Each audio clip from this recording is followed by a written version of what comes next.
Hello बच्चों। तो आज है टर्न किसका? हाँ, फार्माकोगनोसी का पार्ट 2 रह गया था ना। पार्ट 3 में हम लोगों ने केमिस्ट्री का पार्ट 3 देख लिया है और पार्ट 2 में सिर्फ ये फार्माकोगनोसी का पार्ट ही बचा है। इसके बाद फिर हम लोग डायरेक्ट जैसे केमिस्ट्री का पार्ट 3 किया, बाकी के सारे सब्जेक्ट का हम पार्ट 3 देखेंगे और उसके बाद पार्ट 4 देखेंगे। जब पार्ट 4 सारे सब्जेक्ट का कंप्लीट हो जाएगा उसके बाद हम लोग एक एग्ज़ाम मीन्स एक टेस्ट जो है फॉर्म करेंगे और उस पे आप लोगों को पार्टिसिपेट करना है ताकि उससे पता चले कितना समझ में आ रहा है। क्योंकि होता क्या है, जब मैं पढ़ाता हूँ क्लास में भी बच्चों का यही है, सामने से पढ़ाओ तो चूंकि तुरंत नीचे आंसर मिल जाता है इसलिए सब समझ में आ जाता है, ठीक। लेकिन यही चीज़ें जब थोड़ा सा क्या हौच पौच हो जाएंगी, थोड़ा सा पजल बन जाएंगी, तब फिर प्रॉब्लम स्टार्ट होनी शुरू हो जाएगी। जब आपको नीचे आंसर नहीं मिलेगा, आपको केवल 25 क्वेश्चन मिलेंगे जिसको आपको 25 मिनट में टिक करने होंगे और लास्ट में उसका उसका आंसर आपको मिल जाएगा। तब एग्जैक्ट पता चलेगा कि कैसा प्रेशर रहता है, राइट। तो अब हम लोग क्वेश्चन की तरफ देखते हैं फार्माकोगनोसी के। मेयर्स रिएजेंट, मेयर्स रिएजेंट क्या है भाई? पोटेशियम बिस्मथ आयोडाइड है, पोटेशियम मर्क्यूरिक आयोडाइड है, आयोडीन एंड पोटेशियम आयोडीन है, या फिर नन है। तो मेयर्स रिएजेंट किसके लिए यूज होता है? ये एल्कोलाइड्स के लिए यूज होता है ना, डिटेक्शन ऑफ एल्कोलॉइड के लिए मेयर्स रिएजेंट। और ये होता है कि हमारा potassium mercuric iodide, okay. Wagner reagent भी सेम वही मैंने बताया ना, एल्कोलॉइड्स के लिए होते हैं स्पेशली। क्या होते हैं? Potassium bismuth iodide, iodine and potassium iodide, potassium mercuric iodide या नन। तो वैगनर रिएजेंट भी एल्कोलॉइड्स के लिए होते हैं और ये क्या है? Iodine and potassium iodide. क्या होता है इनका chemical constituent? Iodine and potassium iodide, okay. Saturated solution of picric acid, saturated solution of picric acid क्या होता है भाई? ड्रैगन ड्रॉफ रिएजेंट रहता है, वैगनर रिएजेंट रहता है, हैगर्स रिएजेंट रहता है, या सारे के सारे हैं? अब saturated solution of picric acid, देखो क्वेश्चन इंपॉर्टेंट है, सब ने पढ़ रखा होगा लेकिन कितनों को जवाब पता होगा ये आप लोगों को बेहतर पता है, ठीक। मैं नहीं कहता कि आप मुझे जवाब बताओ, लेकिन खुद से आइडिया लग जाएगा। स्टार्ट में ही देखो एल्कोलॉइड का चैप्टर मिल जाता है और इस तरह से क्वेश्चन घुमा के दे सकते हैं। तो जो saturated solution of picric acid होता है ये होता है हैगर्स रिएजेंट। क्या बोलते हैं? हैगर्स रिएजेंट। इसी तरह से आपको ड्रैगन ड्रॉफ का, वैगनर रिएजेंट सारे एक एक करके मैं करवा दूंगा। अगर आपने पढ़ रखे हैं तो बहुत अच्छा, नहीं पढ़ रखे तो मेरे साथ पढ़ लीजिएगा, ठीक है। अब इंडोल डेरिवेटिव ऑफ एल्कलॉइड्स, अगर इस तरह के क्वेश्चन में वो घुस गया एग्जामिनर तो फिर समस्या बड़ी हो जाएगी, क्योंकि नंबर ऑफ एल्कलॉइड्स बहुत लंबी रेंज है और न जाने कितने, कोई प्यूरिन डेरिवेटिव है, कोई पिरिमिडीन डेरिवेटिव है, कोई मींस जो है इंडोल डेरिवेटिव है, कोई इमिडाजोल डेरिवेटिव है ना, कोई पिरिमिडीन डेरिवेटिव है। मींस एक नंबर ऑफ एल्कलॉइड्स की लिस्ट है जो याद करना काफ़ी ट्रिकी हो जाएगा, काफ़ी मुश्किल हो जाएगा, क्योंकि उसके लिए फिर केमिस्ट्री में घुसना पड़ेगा। फिर तो आपको न्यूक्लियस सबके याद करने पड़ेंगे भाई। कोई भी है कंपाउंड, जैसे एर्गोमेट्रिन है, या ब्रूसिन है, या स्ट्राइकनिन है, तब इनके स्ट्रक्चर पता होंगे तभी आपको आइडिया लगेगा कि ये इंडोल डेरिवेटिव हैं, राइट। तो इंडोल डेरिवेटिव से एल्कलॉइड कौन से? ये सारे स्ट्राइकनिन, ब्रूसिन और एर्गोमेट्रिन। जब आप इनका स्ट्रक्चर देखोगे तो उसमें इंडोल की रिंग होती है, जिससे पता चलता है ये क्या है? इंडोल डेरिवेटिव, ठीक।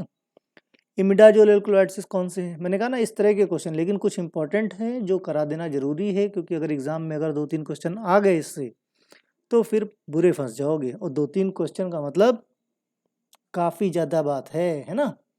क्योंकि भाई आपके 25 क्वेश्चन रहेंगे और 80 नंबर का, तो लगभग 3 नंबर से ज़्यादा का एक क्वेश्चन रहेगा।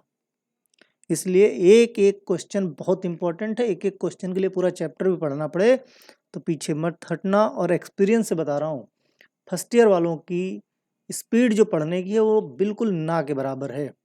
कुछ बच्चे पढ़ रहे होंगे, मैं हर किसी को नहीं बोलता, लेकिन जिस हिसाब से मैंने सेकेंड ईयर वालों को देखा था और लास्ट तक आप लोगों ने देखा सेकेंड ईयर वालों के पेपर कितने अच्छे हुए, उस हिसाब से फर्स्ट ईयर वालों की पढ़ने की मीन्स एकदम ना के बराबर है, बराबर। तो आप लोग अपनी अपनी स्पीड तेज करो, अदरवाइज एग्ज़ाम के बाद में सब अगर बिगड़ जाएगा तो मैं क्या, कोई भी आपकी मदद नहीं कर पाएगा, इतना समझ लो। और लगता है केवल 60 मिनट है, हम ये कर लेंगे, हम वो कर लेंगे, वो कर लेंगे। जब एग्ज़ाम सामने होता है और प्रॉक्टर वार्निंग पे वार्निंग देता है ना, तो दिमाग हिल जाता है, काम नहीं करता है। इसलिए किसी भी गलतफ़हमी का शिकार मत होना, और कोई कहे कि मैं ये कर दूंगा, मैं वो कर दूंगा, उस पर भरोसा मत करना। भरोसा अगर करना है तो सिर्फ अपने आप पे करो, क्योंकि ये एग्ज़ाम आपका है। किसी पे भरोसा करने जाओगे, अगर गड़बड़ कर देगा तो जीवन भर ये पछतावा होगा कि काश अपने पे भरोसा किया होता, सर ने इतना पढ़ा दिया था, पास तो मैं हो ही जाता एटलीस्ट। समझ गए? इसलिए इधर उधर पे ध्यान मत दो और पढ़ने पे ध्यान दो। ओके, यही एक तरीका है। तो इमिडाजोल एल्कोलाइड्स कौन से भाई? लोबेलिन, पिलोकार्पिन, कैफीन, मॉर्फिन। मैंने फिर कहा, तब तक नहीं पता कर पाओगे जब तक इनके स्ट्रक्चर नहीं पता होते, ठीक? या तो फिर रट्टा मार लिया जाए, ठीक है? तो जिनको स्ट्रक्चर पता है पिलोकार्पिन का, उसका ठीक। जिसको नहीं पता है वो समझ लो कि इमिडाजोल रिंग इसमें होती है। फिर भी अगर आपको देखना है तो बुक में पिलोकार्पिन का स्ट्रक्चर केमिस्ट्री में भी मिल जाएगा, आपको कोलॉजी में भी मिल जाएगा, और आपकी सीके कोकाटे में भी मिल जाएगा, ठीक? पिलोकार्पिन का स्ट्रक्चर देख सकते हो, उसमें आपको इमिडाजोल रिंग मिल जाएगी। इसीलिए इसको हम जो है क्या, इमिडाजोल एल्कोलाइड्स की कैटेगरी में रखते हैं, ठीक है? केमिकल कंस्टिट्यूएंट ऑफ सिल्क, ऐसे क्वेश्चन भी पूछे जाते हैं। ऐसे क्वेश्चन तो खैर आसान है। मेरा अपना मानना ये है कि कोग्नोसी बाकियों के कंपैरिजन में काफ़ी आसान है।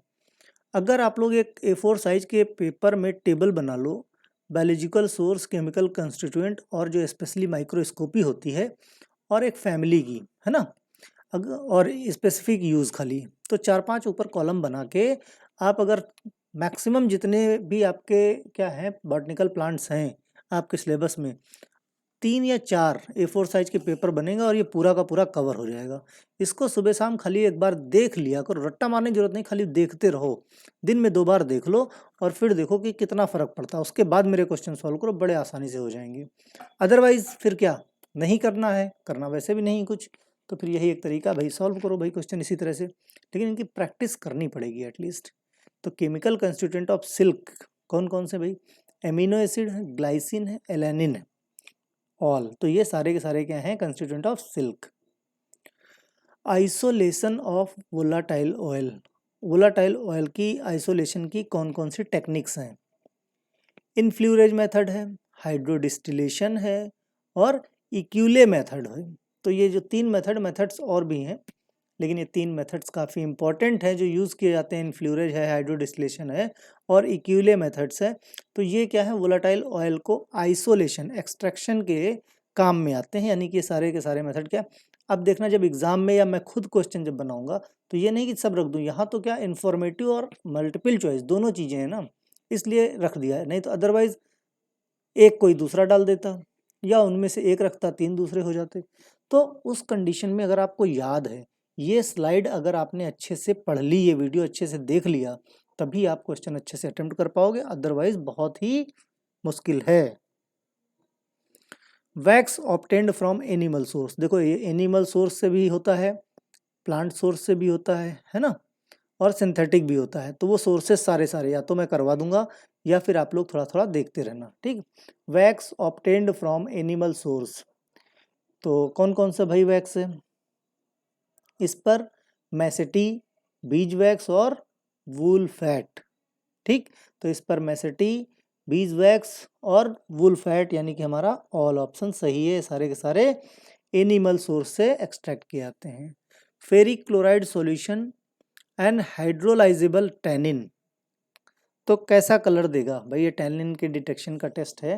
तो जिसमें फेरिक क्लोराइड सॉल्यूशन और हाइड्रोलाइजेबल टैनिन जब मिक्स किया जाता है, या हाइड्रोलाइजेबल टैनिन ट्रीट करते हैं जब हम फेरिक क्लोराइड सॉल्यूशन के साथ, तो किस कलर का कलर मिलता है? ऑरेंज रेड मिलता है, ग्रीन कलर मिलता है, या ब्लू ब्लैक कलर, या ब्लैक कलर? तो जब हम हाइड्रोलाइजेबल टैनिन को जो है फेरिक क्लोराइड के साथ ट्रीट करते हैं तो ब्लू ब्लैक कलर का, यानी सी ऑप्शन हमारा सही है। अब मिर एंड शेलैक रेजिन आर कैसे होते हैं भाई? मिर एंड शेलैक काफ़ी इंपॉर्टेंट है, कई बार एग्जाम्स में पूछा भी गया है। ईस्टर रेजिन, ये जो है AKTU में भी पूछा गया है आपके, है ना? तो myrrh and shellac resin are, ester resin होता है, रेजिन एल्कोहल होता है, एसिड रेजिन होता है, या नन होता है? तो देखो एसिड रेजिन, रेजिन एल्कोहल और ईस्टर रेजिन, ये टाइप्स हैं रेजिन के, राइट। तो इस तरह के भी रेजिन होते हैं और उनके काफ़ी, लेकिन जिसमें जो हमारा क्वेश्चन मेन है मिर और शेलैक, ये होते हैं हमारे एसिड रेजिन का पार्ट, ठीक है। एसिड रेजिन के एग्जाम्पल्स में आता है मिर और शेलैक, ठीक। अब रोडेंटिसाइड्स क्या होते हैं भाई? रोडेंटिसाइड ऑप्शन में क्या है? पहला ऑल, और फिर क्या है? सिलिरोसाइड, फिर सिलिरी ब्रोसाइड, स्ट्राइकनिन, ठीक। तो ये सब क्या है? हमारे रोडेंटिसाइड्स के एग्जाम्पल्स, ठीक।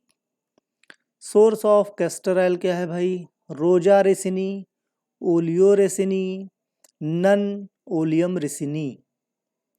तो जो कैस्टर ऑयल होता है उसका सोर्स होता है ओलियम रेसिनी, यानी कि हमारा डी ऑप्शन सही है। Digitalis leaves are adulterated with, digitalis leaves adulterated होती हैं किसके साथ? जब वर्बैस्कम थैप्सस लीव्स या प्राइमोसा लीव्स या कैम्फ्रे लीव्स, ये जब जो है क्या है, इनके साथ क्या है, डिजिटलिस लीव्स का एडल्टरेशन किया जाता है, राइट। यानी हमारा बी ऑप्शन सही है। Family of cardamom, elettaria cardamom, cardamom को क्या बोलते हैं? इलेटेरिया कार्डेमम, इसका क्या है? बायोलॉजिकल बॉटनिकल नेम है, क्या है? इलेटेरिया कार्डेमम। अब इलेटेरिया कार्डेमम या कार्डेमम का फैमिली क्या होती है भाई? जिंजीबेरेसी, कॉम्ब्रिटेसी, स्क्रोफ्यूलेरिएसी, कौन सी होती है भाई? कार्डेमम की जो फैमिली होती है that is Zingiberaceae, right. Zingiberaceae family होती है कार्डेमम या इलेटेरिया कार्डेमम की। Biological source and family of black pepper, biological source क्या होता है और फैमिली कौन सी होती है किसकी? ब्लैक पेपर की। पाइपर नोटेटम, इटेरेसी, पाइपर नाइग्रम, पाइपरेसी या पाइपर नाइग्रम पाइपरेसी, पाइपरेसी दोनों कॉमन हो गए। अच्छा, पाइपर नाइग्रम पाइपरेसी और पाइपर नाइग्रम पाइपरेसी, ओके। यानी बी और डी कॉमन हो गया, इसका मतलब हमारा आंसर डी है। पाइपर नाइग्रम पाइपरेसी क्या है कि जो हमारा एडिटर है, जो एडिट करता है ना स्लाइड्स, जैसे मैं बना के दे देता हूँ पेपर पे, कभी कभी मूड में होता है, और जब मूड में होता है तो वो कुछ भी कॉपी पेस्ट मार देता है। मुझे भी बाद में डाउट होने लगता है, अरे यार इसका आंसर क्या गलत कर दिया उसने। लेकिन अब भाई क्या किया जाए, मीन्स क्या, humans are meant for mistakes, तो मिस्टेक्स को सुधारा ही जा सकता है ना। तो लिक्वरिस ऑब्टेन्ड फ्रॉम, लिक्वरिस कैसे? पिकोराइजा, कुरोआ, एलियम सटाइवम या ग्लाइसिराइजा ग्लैब्रा। तो लिक्वरिस का किससे ऑब्टेन्ड किया जाता है? ग्लाइसिराइजा ग्लैब्रा, यानी हमारा सी ऑप्शन सही है। Honey starch, acacia, guar gums are, ये क्या है? फार्मास्यूटिकल एड्स हैं, मिसलेनियस ड्रग्स हैं, नेचुरल पेस्टिसाइड्स हैं या नन है? तो honey, starch, acacia, guar gums, these are pharmaceutical aids. Pharma industry में ये फार्मास्यूटिकल एड्स की कैटेगरी में होते हैं, ठीक। एग्ज़ाम ख़त्म हो जाए तो फार्मास्यूटिकल एड्स क्या होते हैं, फार्मास्यूटिकल में वर्क कैसे करते हैं, फार्मास्यूटिकल्स में कैसे इक्विपमेंट्स होते हैं, इन सब चीज़ों के बारे में डिटेल में बताया जाएगा। लेकिन पहले preparation of exam, right. Allicin and alliin are chemical constituent, chemical constituent भाई किसके हैं? एलिन और एलिसिन, लेंसेड ऑयल, डायोस्कोरिया या सतावरी या गार्लिक। तो सिंपल सी बात है, एलिसिन या एलिन बचपन से पढ़ते आ रहे हैं, ये किसके हैं? गार्लिक के, ठीक। गार्लिक यूज्ड एज, गार्लिक किस तरह यूज होता है भाई? कार्मिनेटिव भी होता है, एक्सपेक्टोरेंट भी होता है और स्टिमुलेंट भी होता है। गार्लिक कैसा? कार्मिनेटिव, एक्सपेक्टोरेंट और स्टिमुलेंट, यानी कि हमारा डी ऑप्शन सही है। एल्कलॉइड्स, कौन से भाई एल्कलॉइड्स हैं? एकोनाइट, सिंकोना, नक्स वोमिका, ये सारे के सारे क्या हैं? These are the alkaloids, okay. Laxative drugs कौन सी होती है भाई? Aloe, rhubarb, digitalis. तो जाहिर सी बात है एलोए और रुबाब सार लग्जेटिव ड्रग्स, यानी ए एंड बी, यानी डी ऑप्शन हमारा सही है। अब ब्लैक कैटेचूज क्या होता है भाई? Black catechu cardiotonic, anti malarial, astringent या नन। तो ब्लैक कैटेचू होता है हमारा क्या, किस कैटेगरी में है? ये है एस्ट्रिंजेंट कैटेगरी में है, ठीक है। ब्लैक कैटोजू क्या है, एस्ट्रिंजेंट, ओके। हायोसाइमस का बायोलॉजिकल सोर्स क्या होता है भाई, acacia catechu, trachyspermum ammi, hyoscyamus niger, all of the above. तो हायोसाइमस का बायोलॉजिकल सोर्स क्या है भाई, अकेसिया कटेचू, ट्रैकीस्पर्मम एमी या हायोसाइमस नाइगर। जाहिर सी बात हायो क्या है, hyoscyamus niger is the biological source of hyoscyamus. Cinchona bark are used है, सिंकोना बार्क किस में यूज होती है भाई, बिटर टॉनिक भी होती है, एंटी मलेरियल भी होती है, एंटी पायरेटिक भी होती है, यानी कि सिंकोना बार्क का एंटी मलेरियल यूज भी होता है, एंटी पायरेटिक यानी बुखार में भी होता है, बिटर टॉनिक है तीखा, ठीक, यानी कि हमारा डी ऑप्शन सही है। Alkaloids of opium are present in the form of salt, देखो काफ़ी इंपॉर्टेंट है। Alkaloids of opium are present in the form of salt, किस तरह के फॉर्म में सॉल्ट प्रेजेंट रहता है, इंडियन ओपियम, एलिसिन, कैनबिस या मिकोनिक एसिड। तो alkaloid of opium are present in the form of salt of meconic acid, यानी हमारा डी ऑप्शन सही है। इसी के साथ आपके 25 क्वेश्चन पूरे होते हैं। मॉर्निंग में हम लोग फिर मिलेंगे नए क्वेश्चंस के साथ, यानी पार्ट 3 में, ओके।